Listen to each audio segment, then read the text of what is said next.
Hello Bharati, ఇంట్లో నీ function ఉంది, నువ్వు అన్నయ్య కంపల్సరీ రండి, సరేనా?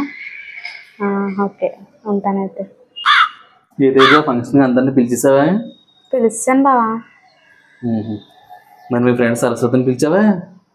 లేదు బావా, పిలవలేదు.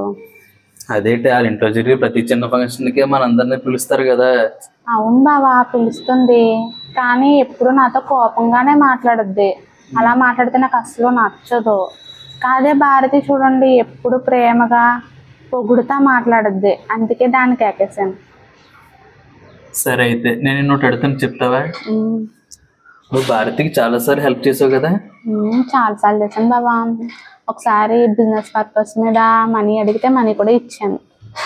సరే, ఒకసారి భారతికి ఫోన్ చేసి ఇప్పుడు అర్జెంటుగా మనీ కావాలని ఒకసారి అడుగు. ఎందుకు బావా? అడుగు, చెప్తాను. హలో భారతి, చెప్పు. ఇంట్లో చిన్న ఫంక్షన్ ఉందని తెలుసు కదా, అర్జెంటుగా మనీ అవసరం పడింది. ఒక 20,000 ఫోన్పే చేస్తావా? అమ్మో, 20,000 నా దగ్గర ఎక్కడవే? అదేంటే అలా అంటున్నావు? నిన్నే కదా లోన్ వచ్చింది. లేవే, నా దగ్గర కొంచెం అవసరం ఉండి వాడేసాను. సరే అయితే, ఉంటానైతే. ఏమంటుంది? నిన్నే లోన్ వచ్చింది అంది బావా, కానీ డబ్బులు లేవంటుంది. సరే అయితే ఇప్పుడు మీ ఫ్రెండ్ సరస్వతికి ఫోన్ చేయి. సరే బావా. సరస్వతి, కొంచెం డబ్బులు అవసరమైంది, పంపుతావా? ఎంత ఏంటి?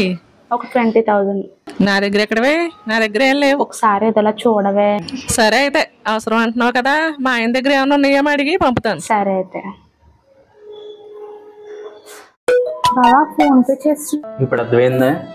కఠినంగా మాట్లాడేవాళ్ళు ఎవరు చెడ్డోళ్ళనే కాదు, తీయగా మాట్లాడేవాళ్ళు అందరూ మంచోళ్ళనే కాదు. మన అవసరం వస్తేనే కానీ ఎవరు ఎటువంటి వాళ్ళు బయటపడదు. నాకు తెలుసు మా వీడియోలు మీకు నచ్చుతున్నాయని, కానీ పక్కన లైక్ కింద సబ్స్క్రైబ్ కొట్టడం మర్చిపోతున్నారు. అవి కొట్టేసేయాలండి. బాయ్.